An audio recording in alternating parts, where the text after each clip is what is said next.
जय हिंद दोस्तों, mission success happy में आप सभी का स्वागत है। फ्रेंड्स, आज देखेंगे हम लोग इतिहास और इतिहास का यह वह टॉपिक है जहां से आप लोगों को क्वेश्चन आ रहे हैं। ठीक है, तो इसको अच्छे से एक बार ज़रूर देखिएगा। आप लोग को 7 अगस्त और 11 अगस्त का जो एग्ज़ाम हुआ था, यहाँ से प्रश्न आप लोग को आए थे, तो इसको अच्छे से एक बार ज़रूर देखना है।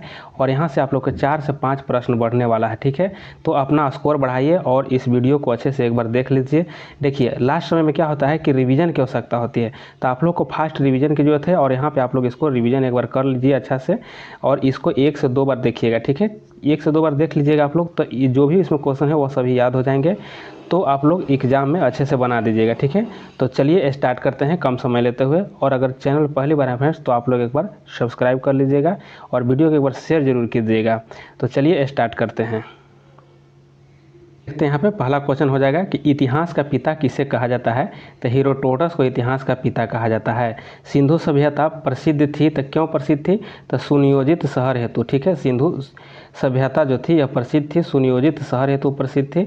पूछा गया था मोहनजोदड़ो का शाब्दिक अर्थ। ठीक है, आप लोग को एग्जाम में पूछा गया था बिहार पुलिस में, मोहनजोदड़ो का शाब्दिक अर्थ क्या है? तो वह मृतकों का टीला था। ठीक है, तो इससे क्वेश्चन आ रहा है, तो आप लोग इसको जरूर देखिए। ठीक है, आगे यहाँ पर देखते हैं सिंधु सभ्यता के लोगों का व्यवसाय क्या था। तो व्यवसाय क्या करते थे? कृषि करते थे। ठीक है, सिंधु वासियों का मुख्य फसल क्या था? तो जौ और गेहूं था। ठीक है, मुख्य फसल में जौ और गेहूं था। और सिंधु सभ्यता का सर्वाधिक पूर्वी एवं पश्चिमी पुरास्थल था। तो देखिए, पूर्वी था आपको आलमगीरपुर, जो मेरठ उत्तर प्रदेश में है। ठीक है, और यहाँ पे देखिए कि सूत का गेंडोर था, यह आपको पश्चिमी हो जाएगा, और यह बलूचिस्तान में हो जाएगा। ठीक है, आगे देख लेते हैं यहाँ पे कि सिंधु सभ्यता का उत्तरी एवं दक्षिणी पुरास्थल था। तो देखिए, उत्तरी जो था यह आपको मांदा हो जाएगा। ठीक है, जो कि जम्मू कश्मीर हो जाएगा, और यह जो आपको दक्षिणी हो जाएगा यह आपको दाइमाबाद हो जाएगा, जो कि आपको महाराष्ट्र क्षेत्र में हो जाएगा। ठीक है, महाराष्ट्र क्षेत्र में।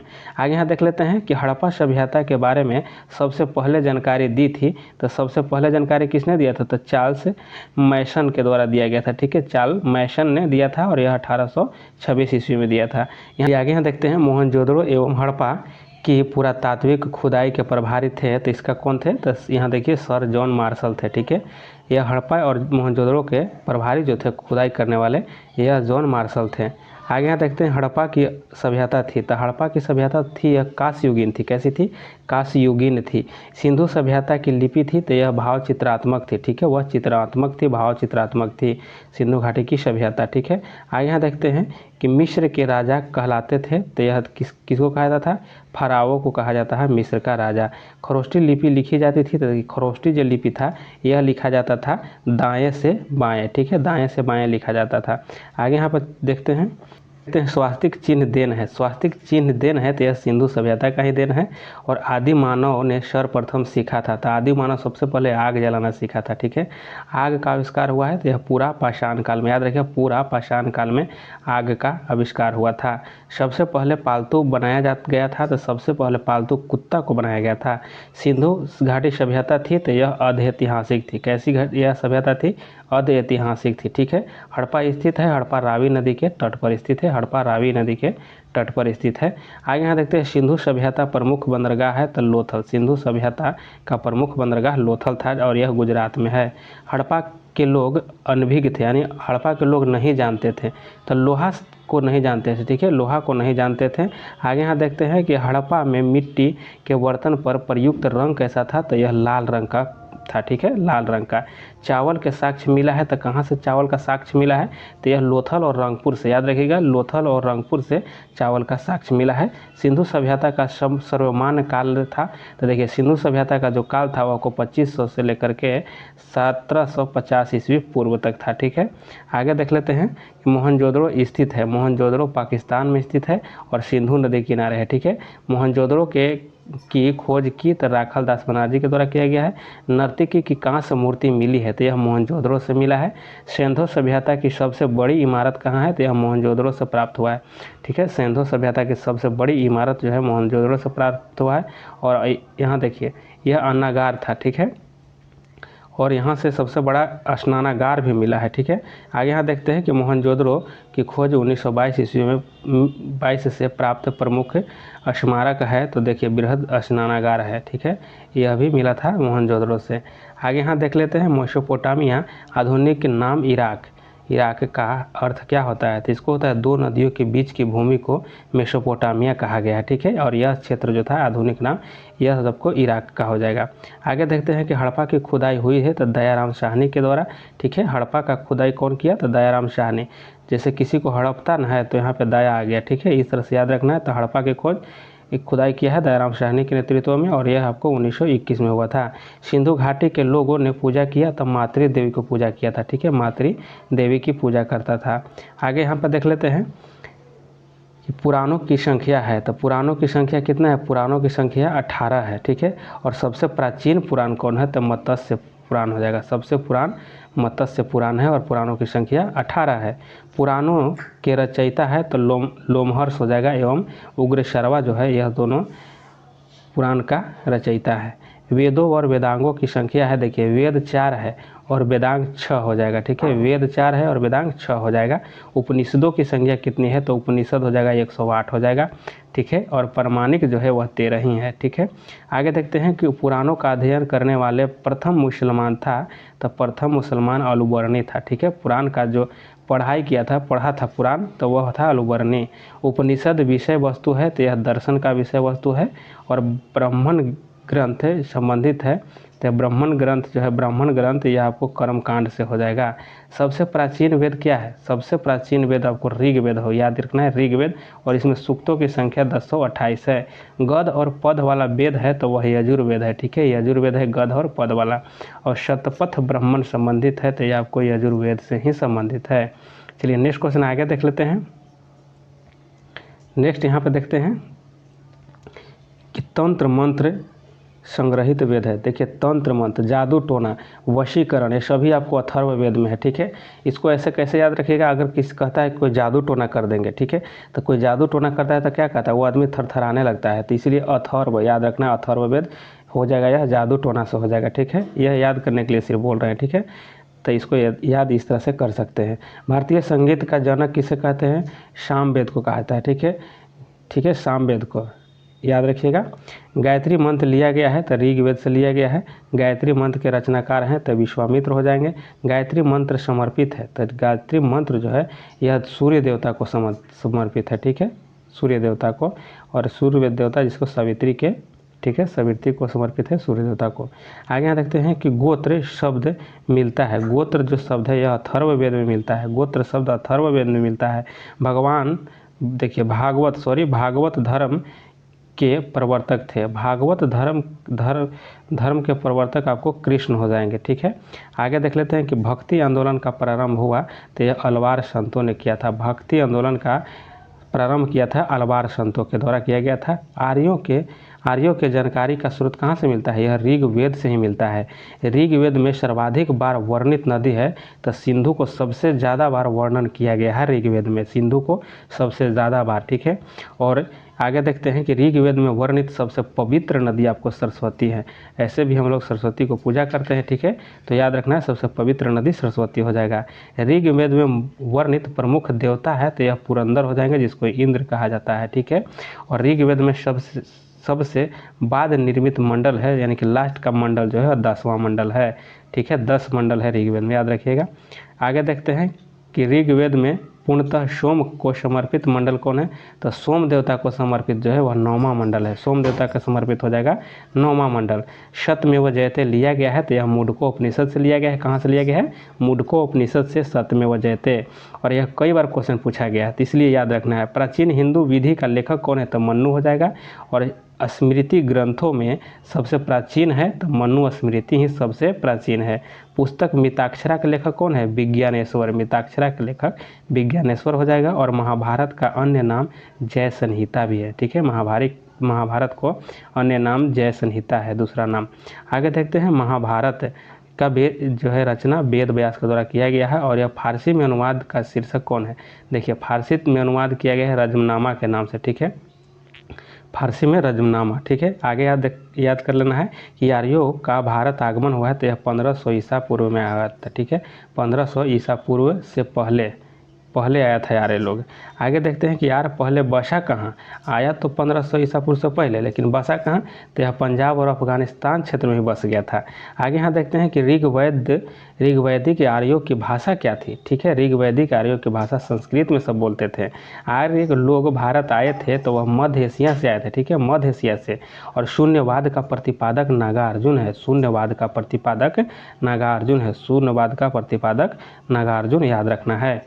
आगे देखते हैं कि बुद्ध जन्मे थे, तब बुद्ध के जन्म लुम्बिनी में हुआ था। लुम्बिनी कहाँ है, तो नेपाल में है, ठीक है। और 563 ईस्वी पूर्व में जन्म हुआ था बुद्ध का। बुद्ध की मृत्यु कुशीनगर उत्तर प्रदेश में हुआ था और यह 483 ईस्वी पूर्व में मृत्यु हुई थी।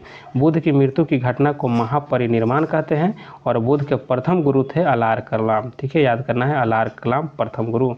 और यहाँ देखिए बुद्ध द्वारा गृह त्याग की घटना को क्या कहता है, घर जब छोड़ दिए थे तो वह महाभिनिष्क्रमण कहा गया था, महाभिनिष्क्रमण कहा गया था। और जो पहला उपदेश दिए थे उसको धर्म चक्र प्रवर्तन कहा गया है। और जब मर गए थे तो उस समय महापरिनिर्वाण हो गया था, ठीक है। तो यह तीनों शब्द को याद कर लेना है। आगे चलिए देखते हैं। आगे है कि बुद्ध ने अपना प्रथम उपदेश दिया था तो सारनाथ में दिया था पहला उपदेश। और बुद्ध ने उपदेश दिया था तो यह पाली भाषा में दिया था, ठीक है। किस भाषा में, पाली भाषा ने। बुद्ध ने सर्वाधिक उपदेश दिया, सबसे ज़्यादा उपदेश कहाँ दिए थे, तो श्रावस्ती में। पहला तो सबसे पहले बार यहाँ वाराणसी सारनाथ में दिए, पाली भाषा में दिए, और सबसे ज़्यादा श्रावस्ती में दिए थे। बौद्ध धर्म के त्रिरत्न है, तो कौन कौन है, बुद्ध, धम्म, संघ, यह तीनों त्रिरत्न है। आगे देखते हैं कि बौद्ध धर्म ग्रहण करने वाले प्रथम महिला कौन थी, तो यह गौतमी थी, प्रजापति गौतमी, जो कि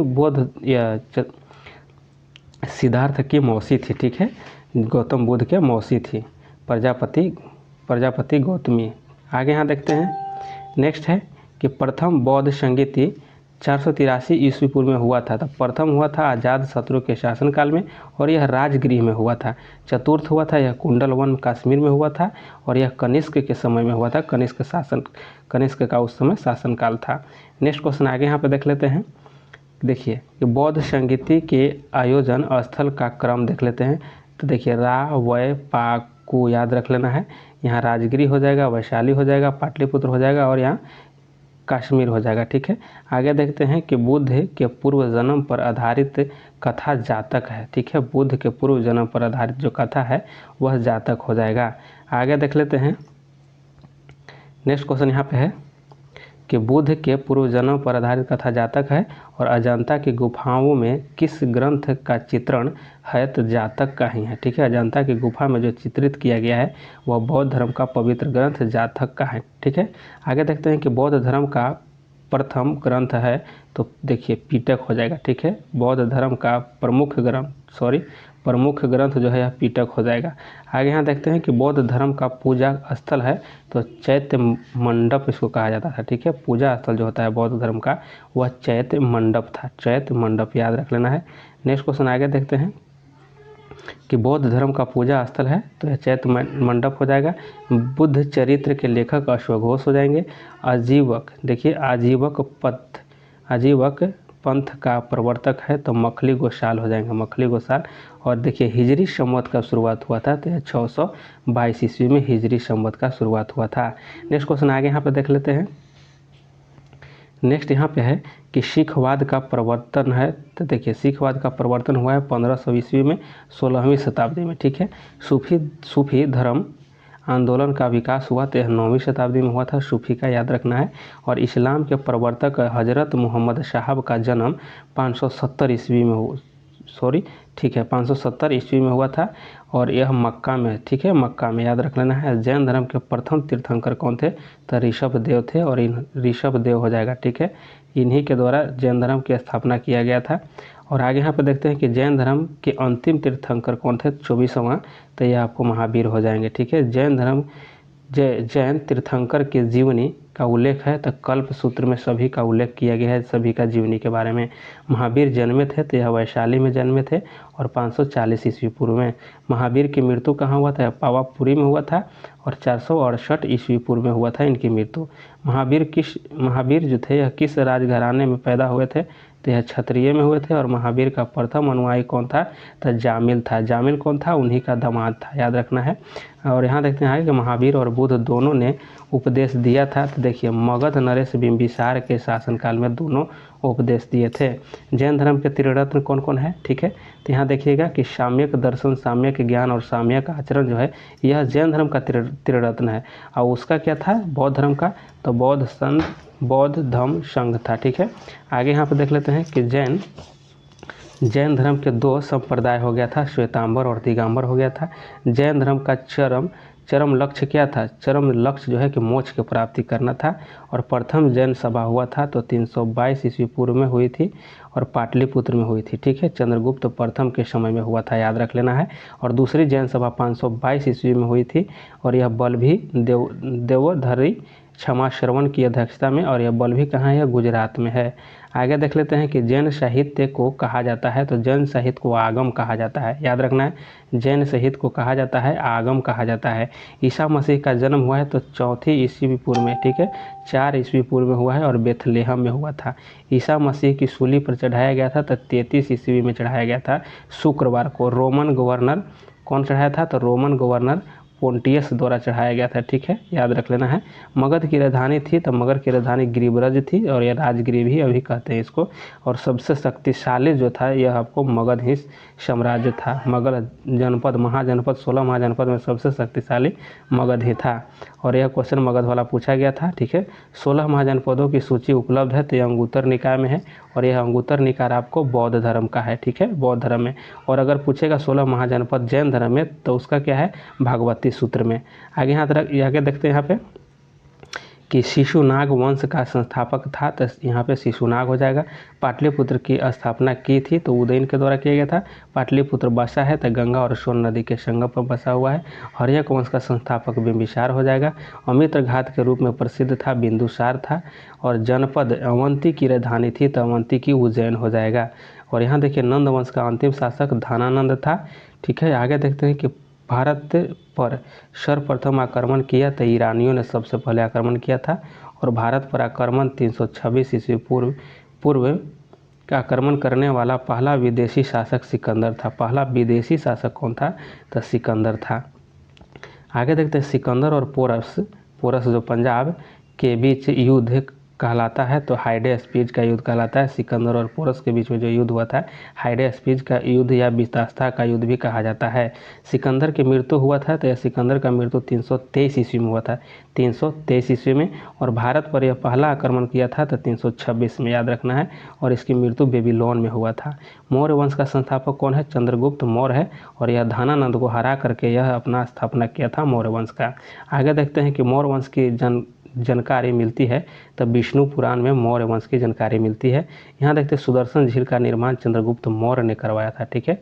आगे देख लेते हैं चंद्रगुप्त मौर्य अनुयायी था, तो देखिए चंद्रगुप्त जो था अनुयायी किसका, तो जैन धर्म का अनुयायी था, ठीक है।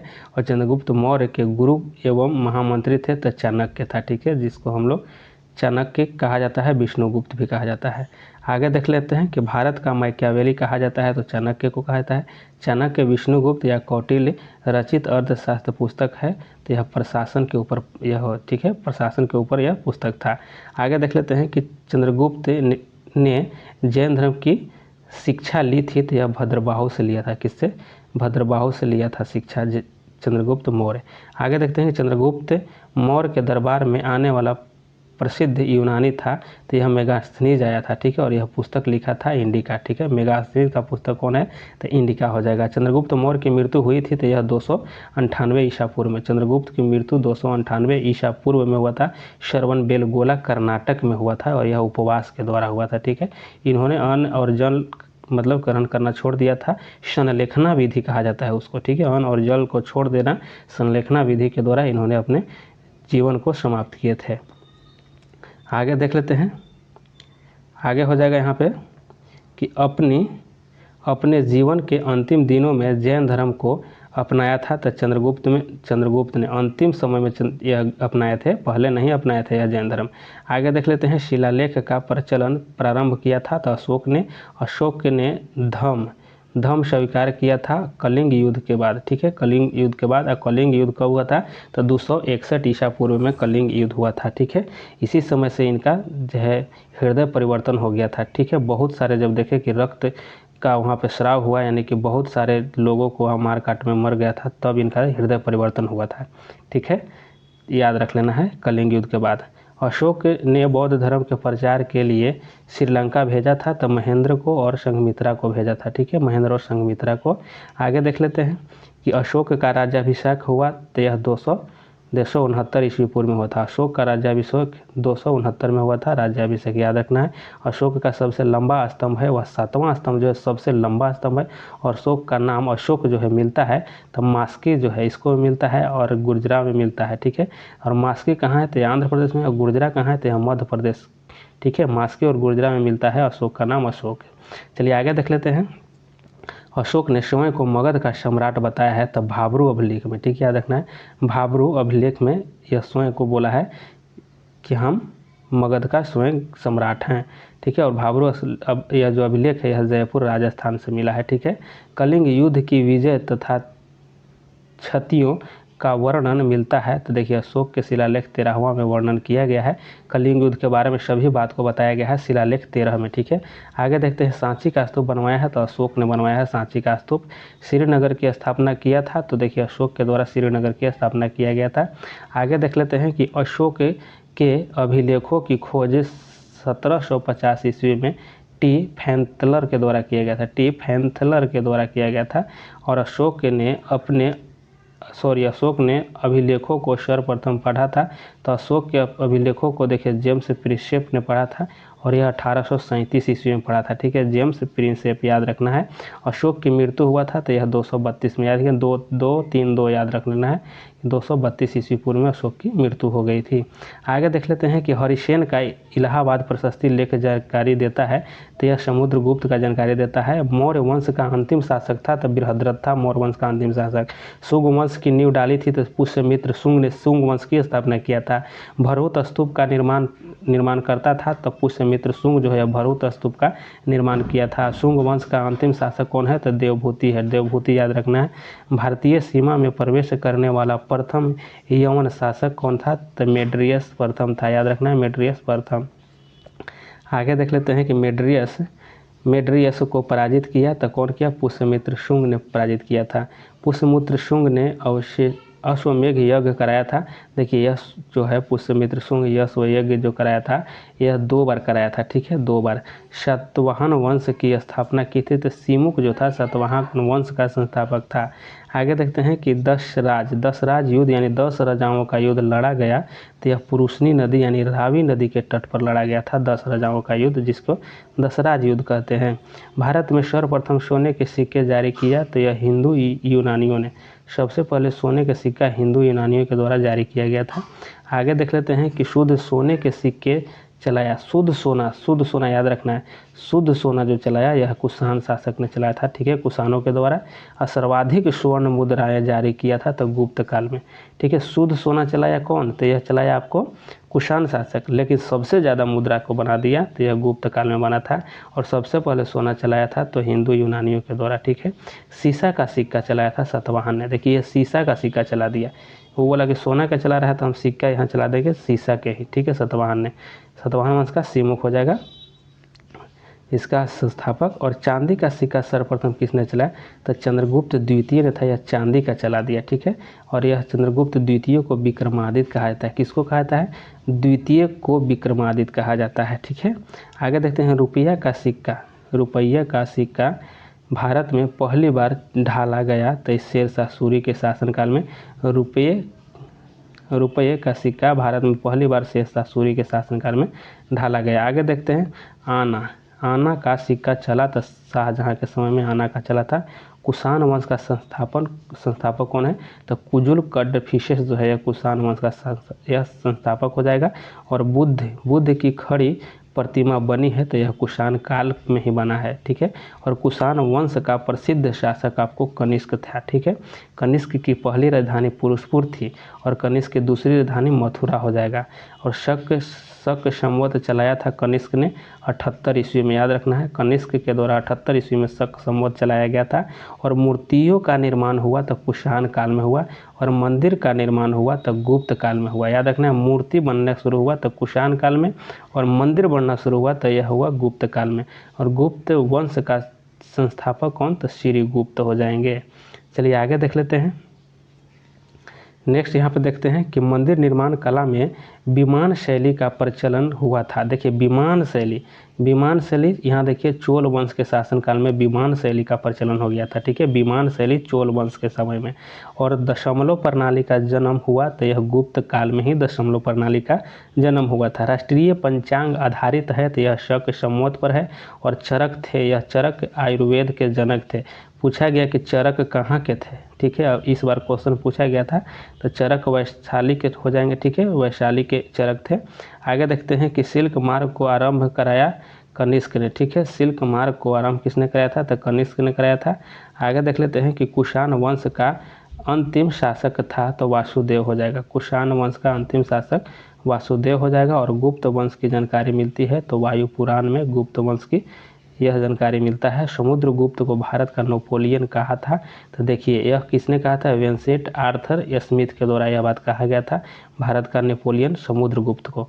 सिक्कों पर बीना बजाते स्थित है तो यह समुद्रगुप्त को ही। ठीक है, याद रखना है, सिक्का पर बीना बजाते हुए चित्र जो मिला है यह आपको समुद्रगुप्त का। भारत का बिस्मार्क वल्लभ भाई पटेल को कहा जाता है। भारत का आइंस्टीन नागार्जुन को कहा जाता है। और भारत का मिल्टन किसे कहा जाता है तो अश्वघोष घोष को कहा जाता है। और ईरान का नेपोलियन नादिर शाह को। और भारत का नेपोलियन समुद्रगुप्त को। समुद्रगुप्त का दरबारी कवि था हरिसेन। याद रखना है, समुद्रगुप्त का दरबारी कवि हरिसेन था। और प्रसिद्ध चीनी बौद्ध यात्री फाहियान जो है, फाहियान आया था तो चंद्रगुप्त द्वितीय के समय में। ठीक है, द्वितीय को क्या कहता है, विक्रमादित्य कहा जाता है। ठीक है, और यह 5वीं सदी में आया था। चंद्रगुप्त द्वितीय देखिए जिसको विक्रमादित्य कहा जाता है ने अपनी दूसरी राजधानी बनाया था तो उज्जैन में बनाया था। विक्रम संवत प्रारंभ हुआ था तो देखिए यह हुआ था कितना में, 58 ईस्वी पूर्व में विक्रम संवत को स्टार्ट किया गया था। आगे यहाँ पर देख लेते हैं कि गुप्तकालीन रजत एवं स्वर्ण मुद्राओं का नाम था तो यह क्या था, रूपक और दीनार नाम था इसको। ठीक है, नालंदा विश्वविद्यालय के संस्थापक कुमार गुप्त हो जाएंगे। और नालंदा विश्वविद्यालय को ध्वस्त किया तो बख्तियार खिलजी ने किया था। मोहम्मद गोरी का सेनापति था। कौन था, मोहम्मद गोरी का सेनापति बख्तियार खिलजी था। आगे देख लेते हैं कि विक्रमशिला विश्वविद्यालय की स्थापना यह धर्मपाल के द्वारा किया गया है। और 770 से 810 ईस्वी पूर्व में यह किया गया था। ठीक है, इसको याद रखना, विक्रमशिला विश्वविद्यालय जो है धर्मपाल के द्वारा। महारौली में स्थित राजा चंद्र के लौह स्तंभ को बनवाया था तो चंद्रगुप्त द्वितीय ने बनवाया था। ठीक है, महरौली में याद रखना है, महरौली में राजा चंद्र के लौह स्तंभ जो है चंद्रगुप्त द्वितीय के द्वारा बनाया गया है। गंगई कोड कहा जाता है तो राजेंद्र प्रथम को गंगई कोड कहा जाता है। और गुप्त काल की राजकीय भाषा थी तो यह संस्कृत थी। गुप्त काल की राजकीय भाषा क्या था तो संस्कृत था। और भारतीय इतिहास का स्वर्ण युग कहा जाता है गुप्त काल को। स्वर्ण युग कहा जाता है गुप्त काल को। ठीक है, और गुप्त वंश का अंतिम शासक विष्णुगुप्त हो जाएगा, अंतिम शासक विष्णुगुप्त। और वर्धन साम्राज्य का संस्थापक आपको पुष्यभूति है, यह वर्धन साम्राज्य का संस्थापक हो जाएगा। पुष्यभूति वंश का संस्थापक यहाँ देखिए नरवर्धन हो जाएगा। पुष्यभूति वंश का संस्थापक नरवर्धन हो जाएगा। और हर्षवर्धन ने अपनी राजधानी थानेश्वर से स्थापित किया था। ठीक है, देखना है पे आगे, हर्षवर्धन जो था इस अपनी राजधानी थानेश्वर से कन्नौज स्थापित कर दिया था। ठीक है, आगे देखते हैं कि भूमि देने की सामंती प्रथा को प्रारंभ किया था तो हर्षवर्धन ने भूमि देने की सामंती प्रथा जो है हर्षवर्धन ने ही शुरू किया था। आगे देखिए चीनी यात्री जो है हेनसोंग यह हर्षवर्धन के शासनकाल में आया था। ह से हेनसोंग, ह से हर्षवर्धन याद रखिएगा। 606 से 647 ईस्वी में। ठीक है, याद रखना है। और हेनसोंग द्वारा लिखा गया पुस्तक CU की था, CU की तो हेनसोंग ने ही लिखा था। ठीक है, और यात्रियों में राजकुमार कहा जाता है। ठीक है, यात्रियों का राजकुमार हेनसोंग को ही कहा जाता है। और नीति का पंडित भी जो है यह हेनसोंग को कहा जाता है। और शाक्य मुनि भी हेनसोंग को ही कहा जाता है, याद रखना है। ठीक है, यहाँ से क्वेश्चन आ सकते हैं आपको। आगे देखिए कि हर्षवर्धन का दरबारी कवि था तो वान भट्ट था यह हर्षवर्धन का दरबारी कवि। पुलकेशिन द्वितीय ने हर्षवर्धन को 634 ईस्वी में पराजित किया था। और नर्मदा नदी के तट पर, कहाँ किया था, नर्मदा नदी के तट पर पुलकेशिन द्वितीय ने हर्षवर्धन को हरा दिया था। आगे देखते हैं हर्षवर्धन प्रत्येक 5 वर्ष बाद धार्मिक सम्मेलन करता था, यह प्रयाग में करता था। ठीक है, आगे देखते हैं हर्षवर्धन के भू राजस्व का दर क्या था तो 1/6 था। नेक्स्ट क्वेश्चन आगे देखते हैं। नेक्स्ट है कि पल्लव वंश का संस्थापक था, तो सिंह विष्णु हो जाएगा पल्लव वंश का संस्थापक। पल्लवों की राजधानी कांचीपुरम थी, और कांचीपुरम कहाँ, यह तमिलनाडु में। नटराज की मूर्तियां हैं तो चोल काल की है, नटराज की मूर्ति जो है यह चोल काल की हो जाएगा। राष्ट्रकूट वंश का संस्थापक दंती दुर्ग है, राष्ट्रकूट वंश का संस्थापक दंती दुर्ग हो जाएगा। और राष्ट्रकूट वंश की राजधानी कहाँ थी, तो मान्यखेट हो जाएगा, मान्यखेट यह राष्ट्रकूट की राजधानी। चालुक्यों की राजधानी कहाँ थी, तो वातापी था, चालुक्यों की राजधानी वातापी हो जाएगा। नेक्स्ट क्वेश्चन आगे देखते हैं कि कल्याणी के चालुक्य वंश की स्थापना किया, तो यह तैलप द्वितीय के द्वारा किया गया था। कल्याणी के चालुक्य वंश की स्थापना तो तैलप द्वितीय के द्वारा किया गया था। और चोल वंश का अंतिम राजा था, तो यह आपको राजेंद्र तृतीय हो जाएगा। चोल वंश का अंतिम राजा था तो यह राजेंद्र तृतीय था। भारत में प्रथम बार सैनिक शासन व्यवहार में लाया गया, तो यह देखिए ग्रीकों के द्वारा लाया गया था, ग्रीकों ने लाया था। भारत में प्रथम बार सैनिक शासन व्यवहार जो है यह ग्रीकों के द्वारा। और नौ सैनिक शक्ति के लिए प्रसिद्ध था चोल, नौ सैनिक शक्ति के लिए कौन प्रसिद्ध था, तो यह चोल था, याद रखना है। और स्थानीय स्वशासन विशेषता भी चोल वंश में ही था, ठीक है। नौ सैनिक के लिए भी चोल और स्थानीय स्वशासन के लिए भी चोल वंश। होयसल वंश की राजधानी थी तो द्वार समुद्र था। और हुनों का आक्रमण हुआ था स्कंदगुप्त के समय में, याद रखना है। हुन जो था वह आक्रमण किया था स्कंदगुप्त के समय में। हुनों का प्रथम शासक था तोरमान था, याद रखना है, तोरमान था। और यहाँ पे आगे देखिए कि सैयद वंश का संस्थापक था तो खिरिज खा था, ठीक है, सैयद वंश का खिरिज खा। और सैयद वंश का अंतिम शासक कौन था, तो यह अलाउद्दीन आलम शाह था, अलाउद्दीन आलम शाह हो जाएगा इसका सही। आगे देखते हैं कि टोपी सीकर अपना जीवन निर्वाह करने वाला नासिरुद्दीन मोहम्मद था। और मिहिरगुल्ला पराजित हुआ था, तो यहाँ देखिए कि यशोवर्मन द्वारा, मिहिरगुल्ला जो है यशोवर्मन द्वारा पराजित हुआ था। और यहाँ 12 महिर थे, तो यह क्या थे, तो खगोलविद थे, 12 महिर थे जो खगोलविद थे। और संगम युग का महान शासक आपको करिकाल था, ठीक है, करिकाल को याद रखना है, संगम काल का महान शासक। नेक्स्ट क्वेश्चन आगे देखते हैं कि संगम का तात्पर्य होता है, तो कवियों की एक गोष्ठी होती थी, कवियों की एक सम्मेलन होता था, उसी को संगम काल कहा गया था, ठीक है। चलिए आगे देख लेते हैं, संगम कहा जाता है कवियों की गोष्ठी को। प्रथम एवं तृतीय संगम हुआ था, तो यह मदुरई में हुआ था, प्रथम और तीसरा जो हुआ था यह मदुरई में हुआ था। और द्वितीय संगम हुआ था तो यह कपाटपुरम अलवय में, ठीक है, कपाटपुरम में दूसरा संगम हुआ था, ठीक है। और प्रथम संगम के अध्यक्ष कौन थे, तो अगस्त्य ऋषि थे, अगस्त्य ऋषि कौन हो जाएंगे, तो प्रथम के हो जाएंगे संगम के अध्यक्ष थे। चलिए आगे देखते हैं कि जजिया कर का प्रचलन किया, देखिए मोहम्मद बिन कासिम। यह क्वेश्चन आप लोग को 11 तारीख वाला में आया है, 11 अगस्त को, ठीक है, कि जजिया कर का प्रचलन किसने किया था, शुरू में प्रचलित सबसे प्रारंभ कौन किया था पहले, तो यह मोहम्मद बिन कासिम इसका सही आंसर हो जाएगा। आगे देखिए कि अरबों ने भारत पर आक्रमण किया था, तो अरबों ने भारत पर आक्रमण किया था तो मोहम्मद बिन कासिम के नेतृत्व में किया था, ठीक है। आगे देखिए भारत पर आक्रमण करने वाला प्रथम मुस्लिम मोहम्मद बिन कासिम हो जाएगा, जो कि 712 ईस्वी में किया था। मोहम्मद गजनबी ने भारत पर पहला आक्रमण किया था, तो देखिए मोहम्मद गजनबी जो था यह भारत पर हमला किया था तो 17 बार किया था, ठीक है। और पहला आक्रमण किया था तो यहाँ देखिए कि 1001 में किया था, याद रखना है। चलिए आगे देख लेते हैं कि 1191 ईस्वी में तराइन के प्रथम युद्ध में पृथ्वीराज चौहान ने हराया था तो मोहम्मद गोरी को हरा दिया था। दूसरा में कहा हुआ कि मोहम्मद गोरी ने ही पृथ्वीराज को हरा दिया था, जो कि 1192 में तराइन का दूसरा युद्ध हुआ था, याद रखना है। और पृथ्वीराज चौहान यह कैमा थे तो यह तीसरा थे, याद रखना है, तीसरा नंबर के थे। आगे यहाँ देखते हैं 1025 में सोमनाथ मंदिर को लूटा था तो मोहम्मद गजनबी द्वारा लूटा गया था सोमनाथ मंदिर 1025 में, और ठीक है। आगे यहाँ पर देख लेते हैं कि मोहम्मद बिन तुगलक अपनी राजधानी दिल्ली से ले गया था तो दिल्ली से दौलताबाद लेकर चला गया था।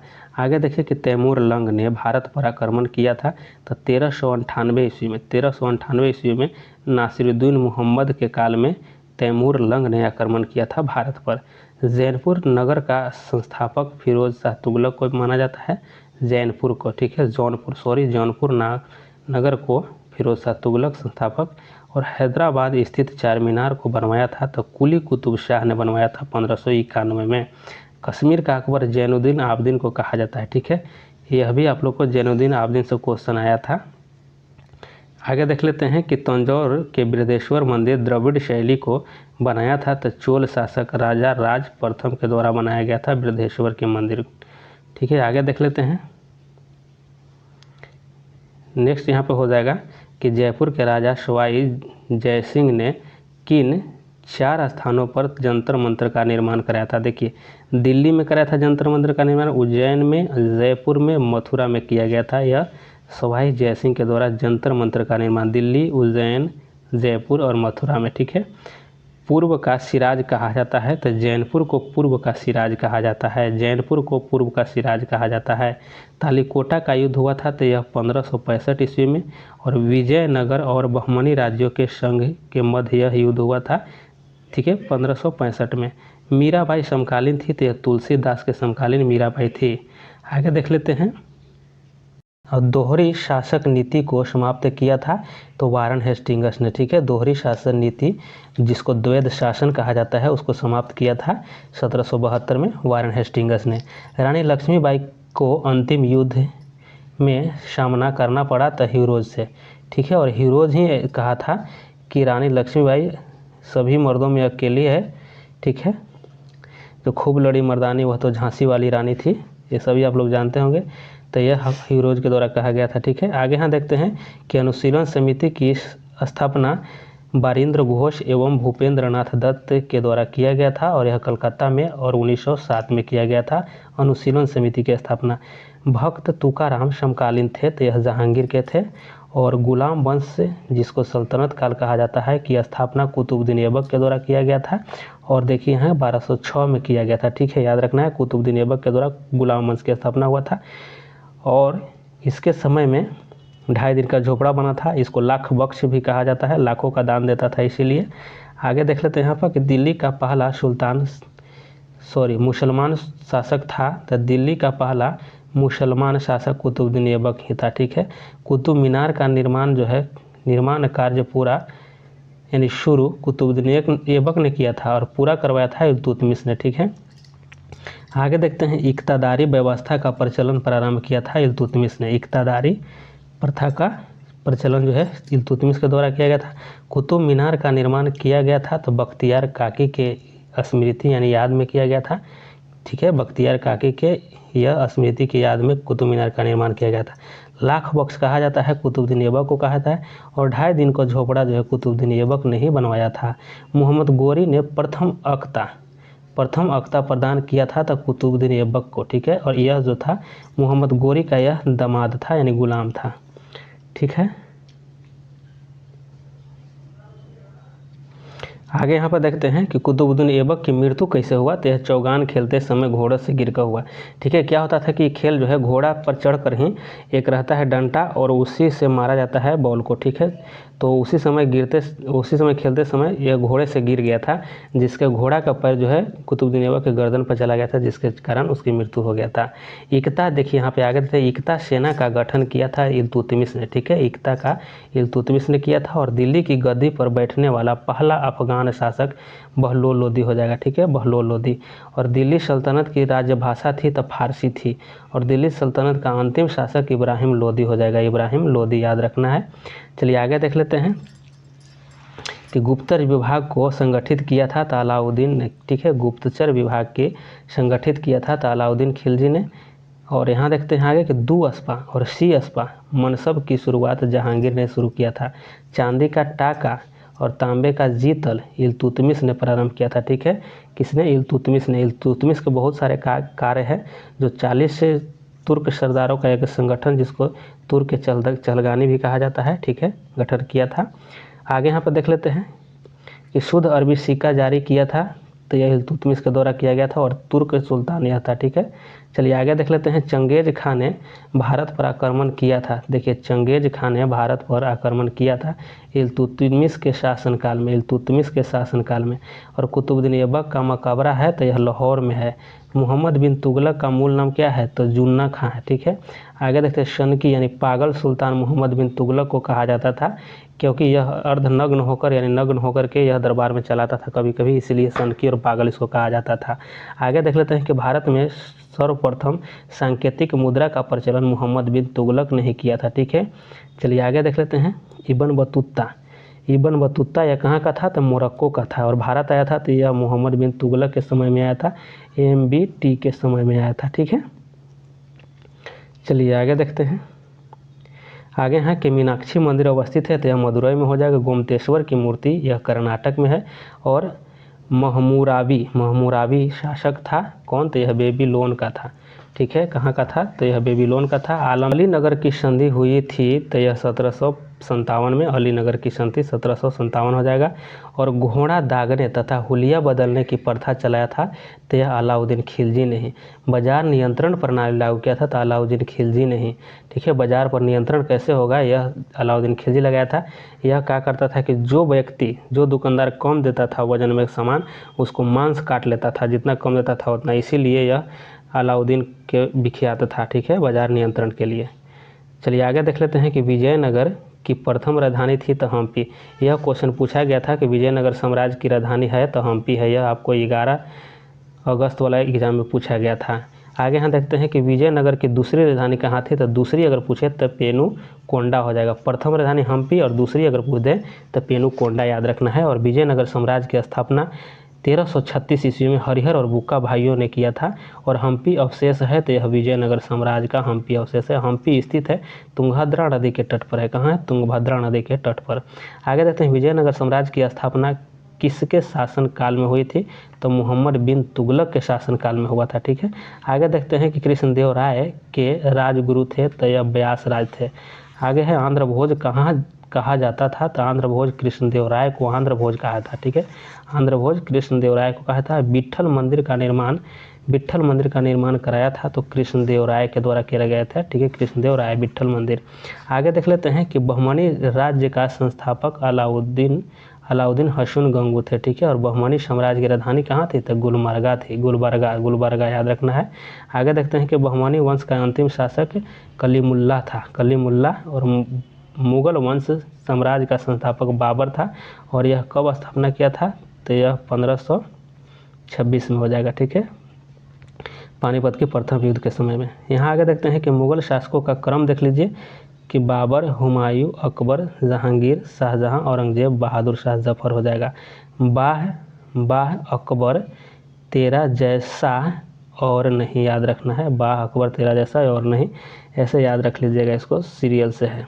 आगे यहाँ देख लेते हैं कि बाबर का पूरा नाम था तो जहरुद्दीन बाबर था। बाबर का जन्म हुआ है तो देखिए 24 फरवरी 1483 के फरगना में हुआ था। बाबर की मृत्यु पूछ दिया था क्वेश्चन रेफरेंस से आपको। 11 तारीख वाला में बाबर की मृत्यु पूछा गया था तो यह 1530 में था। और 27 दिसंबर 1530 को इसकी मृत्यु हुई थी। खनवा का युद्ध है, आपको याद रखना होगा कि 17 मार्च 1527 को हुआ था और बाबर और राणा सांगा के बीच हुआ था। बाबरनामा की रचना किसने किया है तो तुर्की भाषा में बाबरे लिखा था, ठीक है। और यह आत्मकथा है बाबर का ही। चलिए आगे देख लेते हैं कि बाबर को भारत पर आक्रमण करने के लिए दौलत खां लोदी और आलम खां ने ही बुलाया था, ठीक है। बाबर की इब्राहिम लोदी पर विजय का कारण क्या था तो तोप खाना। यह तोप रखा था और तोप से ही गोला दाग देता था, ठीक है, इसीलिए यह जीत गया था। आगे देखते हैं कि प्लासी का युद्ध हुआ था तो यह 23 जून 1757 को प्लासी का युद्ध हुआ था। अंग्रेजों और सिराजुद्दौला के बीच में हुआ था। आगे देख लेते हैं कि प्लासी की लड़ाई 1757 में अंग्रेजी सेना का नेतृत्व किसने किया था तो अंग्रेज की तरफ से लॉर्ड क्लाइव थे और इधर से सिराजुद्दौला था, जो कि मिर्जाफर ने धोखा दे दिया था और मिर्जाफर सिराजुद्दौला का सेनापति था। इसी वजह से सिराजुद्दौला हार गया था। प्लासी युद्ध का मैदान स्थित है तो यह पश्चिम बंगाल में है। और पानीपत का प्रथम युद्ध 1526 ईस्वी में बाबर और इब्राहिम लोदी के बीच में हुआ था, जिसमें इब्राहिम लोदी पराजित हो गया था, याद रखना है। आगे देखते हैं कि पानीपत के द्वितीय युद्ध जो हुआ था यह 1526 में 1526 56 याद रखना है। 5 नवंबर 1556 में पानीपत का दूसरा हुआ था, ठीक है। और तीसरा आपको 1761 में हुआ था, ठीक है, इसको भी याद रखना है। और देखिए दूसरा जो हुआ था अकबर और हेमू के बीच में हुआ था। और यहाँ पे देखिए तीसरा जो हुआ था 1761 में, यह अहमद शाह अब्दाली और मराठों के बीच में हुआ था, जिसमें अहमद शाह अब्दाली ने पराजित किया था मराठों को। चलिए आगे देख लेते हैं कि पानीपत की लड़ाई में मुगल सेना का नेतृत्व किया था तब बैरम खान ने किया था। आगे देख लेते हैं कि जहांगीर का मकबरा बनवाया था तो नूरजहां ने जहांगीर का मकबरा बनवाया था। अब बिना ताज के बादशाह किसको कहा जाता है, तो सुरेंद्र नाथ बनर्जी को बिना ताज के बादशाह कहा जाता है। और लंपट और मूर्ख जहांदार शाह को कहा जाता है, जहांदार शाह को लंपट मूर्ख कहा गया है। आगे यहाँ पर देख लेते हैं। देखिए यह क्वेश्चन आपको पूछा गया था, ठीक है, तो इसलिए सभी आप लोग को याद करना है। देखिए यहाँ पूछा गया है कि अकबर का जन्म अमरकोट यानी पाकिस्तान में हुआ था, ठीक है। अमरकोट यानी 15 अक्टूबर 1542 को हुआ था, ठीक है। अमरकोट के बिरसाल के महल में हुआ था यह 1542 में। अकबर का राज्याभिषेक 14 फरवरी 1556 में हुआ था और यह कलानौर किला में हुआ था, ठीक है। कलानौर किला पंजाब में हुआ था इसका राज्याभिषेक है। अकबर की मां का नाम क्या है, तो हमीदा बानो बेगम नाम था। अकबर ने जड़ी कलम की उपाधि किसको दिया, तो मोहम्मद हुसैन कश्मीरी को दिया। अकबर ने शीरी कलम का किसको दिया, तो यह दिया मोहम्मद शमद को। देखिए शीरी कलम यह दिया मोहम्मद शमद को और जड़ी कलम ये किसको दिया, मोहम्मद हुसैन कश्मीरी को, याद रखना है। चलिए आगे देखते हैं कि सर्वाधिक धर्मनिरपेक्ष दृष्टिकोण रखने वाला मुगल शासक था, तो यह अकबर था जो सर्वाधिक जो है धर्मनिरपेक्ष नीति रखता था। आगे देखते हैं कि अकबर के दरबार में आने वाला पहला अंग्रेज था, तो यह रॉल्फ फिंच था। अकबर के दरबार में पहला अंग्रेज आया था रॉल्फ फिंच। आगे देखिए हल्दी घाटी का युद्ध हुआ था, तो यह 18 जून 1576 में हल्दी घाटी का युद्ध हुआ था। और किसके बीच में हुआ था, तो अकबर और महाराणा प्रताप के बीच में हल्दी घाटी का युद्ध हुआ था 1576 में। नेक्स्ट क्वेश्चन आगे देखते हैं कि अकबर को दफनाया गया था, तो अकबर को सिकंदरा में, ठीक है। अकबर का संरक्षक बैरम खां था और मुगल काल की राजकीय भाषा थी फारसी था। और फतेहपुर सीकरी ने बुलंद दरवाज़ा को बनवाया था, तो यह अकबर ने बनवाया था। और 1572 ईस्वी में गुजरात जब जीत लिया था, गुजरात विजय के उपलक्ष्य में। आगे देखते हैं कि अकबर ने चित्तौड़ पर विजय प्राप्त किया था, तो यह 1567 में अकबर ने चित्तौड़ को जीत लिया था 1567 में। सीर ए अकबर के लेखक थे तो दारा शिकोह। सीर ए अकबर के लेखक कौन है, तो दारा शिकोह। तुलसीदास समकालीन थे, तो अकबर के समकालीन था, तुलसीदास अकबर के समकालीन हो जाएगा। अकबर ने दास प्रथा का अंत किया, तो यह 1562 में। और मनसबदारी प्रथा जो है यह प्रवर्तन में लाया था, तो यह अकबर के द्वारा। मनसबदारी प्रथा अकबर से संबंधित है। और दीन ए इलाही याद रखना है, दीन ए इलाही या तौहीद ए इलाही धर्म को अकबर ने शुरू किया, तो यह 1582 में दीन ए इलाही धर्म को शुरुआत किया था। आगे देख लेते हैं बीरबल का वास्तविक नाम पूछा जाता है, तो महेश दास इसका हो जाएगा। और फैजी तथा बीरबल था, तो यह अकबर के दरबार में रहता था। फैजी और बीरबल अकबर के दरबार में। और तुगलक वंश का अंत हुआ था 1412 ईस्वी में। और भक्ति आंदोलन की पृष्ठभूमि तैयार किया था रामानुजाचार्य ने, ठीक है। रामानुजाचार्य जो है भक्ति आंदोलन का पृष्ठभूमि तैयार किया था। आगे देख लेते हैं कि मुगल दरबार में उपस्थित होने वाला पहला अंग्रेज कौन था, तो विलियम हॉकिंस था जो मुगल दरबार में आया था, ठीक है। और यह 1608 से 1611 ईस्वी में। आगे देखते हैं कि सम्राट जहांगीर के समय प्रसिद्ध चित्रकार पक्षियों का उस्ताद मंसूर अबुल हसन था। उस्ताद मंसूर और अबुल हसन था, यह पक्षियों का प्रसिद्ध चित्रकार था। और मुमताज़ महल का असली नाम क्या था, तो अर्जुमंद बानो बेगम नाम था। मुमताज़ महल का असली नाम अर्जुमंद बानो बेगम था। और यह भी क्वेश्चन आपको पूछा गया है 11 तारीख वाला में, ठीक है। आगे देखिए यहाँ देखते हैं कि दिल्ली के प्रसिद्ध लाल किला तथा जमा मस्जिद को बनाया गया, तो यहाँ शाहजहाँ के द्वारा यह बनाया गया है। शाहजहाँ का जन्म देखिए 5 जनवरी 1592 ईस्वी को लाहौर में हुआ था। आगे देखिए कि शाहजहाँ के बचपन का नाम खुर्रम है। नेक्स्ट क्वेश्चन आगे देखते हैं कि शाहजहाँ का माता का नाम जगत गोसाई है। आगे देखते हैं कि शाहजहाँ को कैद करके औरंगजेब ने रखा था, तो यह रखा था आगरा के किला में। और आगरे के लाल किले में जम्मा मस्जिद का निर्माण जहांआरा बेगम ने कराया था। तो कहाँ, आगरा के लाल किला में जम्मा मस्जिद का निर्माण कर दिया, तो यह जहांआरा ने किया था, ठीक है। जम्मा मस्जिद जहांआरा। दिल्ली के लाल किला में मोती मस्जिद का निर्माण कराया था। तो औरंगजेब ने क्या किया कि दिल्ली के लाल किला था ना, ओकर अंदर में एक मोती मस्जिद बनवा दिया। तो कौन बनवा दिया? ये औरंगजेब ने बनवा दिया था। आगे देखते हैं कि तानसेन का मकबरा है, तो यह ग्वालियर में हो जाएगा। और तानसेन के प्रारंभिक गुरु थे तो मोहम्मद गौस हो जाएगा। चलिए आगे देख लेते हैं, हुमायूंनामा के रचनाकार कौन है? तो गुलबदन बेगम हो जाएंगे। और औरंगजेब द्वारा चलाया गया था तो जिहाद का अर्थ होता है दारुल इस्लामी होता है। और अयोध्या स्थित है, अयोध्या स्थित बाबरी मस्जिद का निर्माण कराया तो देखिए मीर बक्की ने कराया था, और बाबर का सेनापति था मीर बक्की, यही कराया था अयोध्या में बाबरी मस्जिद का निर्माण। फतेहपुर सीकरी स्थित है, पंचमहल को बनवाया था तो अकबर ने बनवाया था। आगे देख लेते हैं कि बाबरनामा का फारसी में अनुवाद किया था तो अबुल रहीम खान खाना। बाबरनामा को फारसी में अबुल रहीम खान खाना ने अनुवाद किया था फारसी में। हुमायूं का पूरा नाम नासिरुद्दीन हुमायूं है। ज्योतिष में विश्वास रखता था हुमायूं। सप्ताह के 7 दिनों 7 रंग के कपड़े पहनने के नियम बनाया था हुमायूं ने ही। और 25 जून 1539 को चौसा के युद्ध में शेर शाह जिसको सूरी कहते हैं ने पराजित किया हुमायूं को। और हुमायूं का मकबरा कहाँ है? तो देखिए हुमायूं का मकबरा का निर्माण किसने कराया था? तो अकबर की सौतेली माता हाजी बेगम के देखरेख में बना था। अकबर की सौतेली माँ थी और यह हुमायूं की मकबरा का निर्माण कराया था। हुमायूं का मकबरा दिल्ली का निर्माण किया तो मीरक मिर्जा गयास यानी प्रधान कारीगर था, यही ने किया था। आगे देख लेते हैं जहांगीर का मकबरा, यह शहादरा में है। और शहादरा कहाँ है? तो लाहौर में है। जहांगीर के बचपन का नाम सलीम हो जाएगा। और न्याय की जंजीर स्थापित किया था जहांगीर ने ही। मयूर सिंहासन में हीरा लाया गया था तो यह कोहनूर का हीरा था, ठीक है, कोहिनूर का। आगे यहाँ देखिए कि मयूर सिंहासन पर बैठने वाला अंतिम मुगल मोहम्मद शाह था। मोहम्मद शाह के समय में नादिर शाह ने आक्रमण किया और यह तख्ते ताऊ और मयूर सिंहासन को लेकर चला गया। मयूर सिंहासन को बनवाया था तब बेबादल खां ने बनवाया था।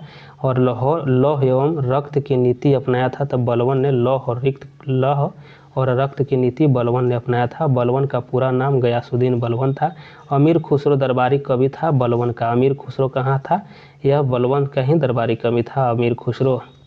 आगे देख लेते हैं कि बलबन का वास्तविक नाम बहाउद्दीन था। और आगे यहाँ देखते हैं कि राजत्व सिद्धांत का पहला संस्थापक बलबन था। राजत्व सिद्धांत का पहला संस्थापक बलबन था। जिंदा पीर कहा जाता है औरंगजेब को। जिंदा पीर किसे कहता है? औरंगजेब को कहा जाता है। और अलाउद्दीन खिलजी के बचपन का नाम क्या है? तो अली गुरशाह सब पे याद रखना है। अलाउद्दीन खिलजी का बचपन का नाम अली गुरशाह सब पे है। अलाउद्दीन खिलजी के सेनापति का नाम क्या था? तो मलिकाफुर था। यह बहुत ही मलिकाफुर चतुर था, ठीक है, यह सेनापति बहुत ही शक्तिशाली था मलिकाफुर। आगे देखिए कि मुगल वंश का वह शासक जिसका 2 बार राज्याभिषेक हुआ। औरंगजेब का 2 बार राज्याभिषेक हुआ था। पुरंदर की संधि 1665 ईस्वी में हुई थी और शिवाजी और जय सिंह के बीच में हुआ था पुरंदर की संधि 1665 में। आगे देखते हैं औरंगजेब को दफना दिया गया था तो दौलताबाद में। और प्रथम मुस्लिम महिला शासिका किसे कहा जाता है? तो रजिया सुल्तान को पहली महिला शासिका थी और मुस्लिम शासिका थी और यह इल्तुतमिश की बेटी थी। द्वितीय ताजमहल कहा जाता है बीबी का मकबरा को, औरंगाबाद में है। बीबी की मकबरा को द्वितीय ताजमहल कहा जाता है। आगे देखते हैं कि बीबी का मकबरा कहाँ है? तो यह औरंगाबाद में है, औरंगाबाद में ही है, ठीक है। औरंगजेब की पहली पत्नी राबिया उद दौरानी का मकबरा है, याद रखना है, राबिया उद दौरानी का मकबरा है। और यह बीबी का मकबरा औरंगाबाद में है, ठीक है। औरंगजेब की बीबी की पहली पत्नी था औरंगजेब की रबिया उद दौरानी, इसी का मकबरा है। सर्वप्रथम ब्राह्मणों पर जजिया कर लगा दिया था FST, ठीक है, फिरोज शाह तुगलक ने है, यह लगा दिया था ब्राह्मण पर जजिया। हजारी दिनार यानी 1000 में खरीदा गया था मलिकाफुर, ठीक है, इसीलिए इसको हजारी दिनार कहा जाता है। आगे देख लेते हैं यहाँ पे कि गुलाम वंश का अंतिम शासक शमसुद्दीन कैमूर था। गुलाम वंश का अंतिम शासक शमसुद्दीन कैमूर था। और शेर शाह का पूरा नाम यानी मूल नाम क्या है? तो फरीद खां इसका नाम था, फरीद खां। डाक प्रथा का प्रचलन शेर शाह ने शुरू किया था और शेर शाह का मकबरा सासाराम में है, ये भी क्वेश्चन आपको पूछा गया था। तो फ्रेंड्स आप लोग को एक वीडियो और इसमें आएगा, ठीक है, यह लंबा वीडियो बन जाएगा, बहुत लंबा, इसलिए इसको 2 पार्ट में हम अपलोड करेंगे। इसको एक पार्ट और बाद में इसको अपलोड कर देंगे। तो यहाँ तक आप लोग देखे होंगे वीडियो को, तो आप लोग को सभी क्वेश्चन पता चल गया होगा कि कहाँ कहाँ से आ रहे हैं। तो वीडियो को एक बार शेयर आप लोग ज़रूर कीजिएगा और लास्ट में लाइक भी आप लोग ज़रूर कर दीजिएगा। चलिए आप लोग को नेक्स्ट वीडियो इसका आएगा।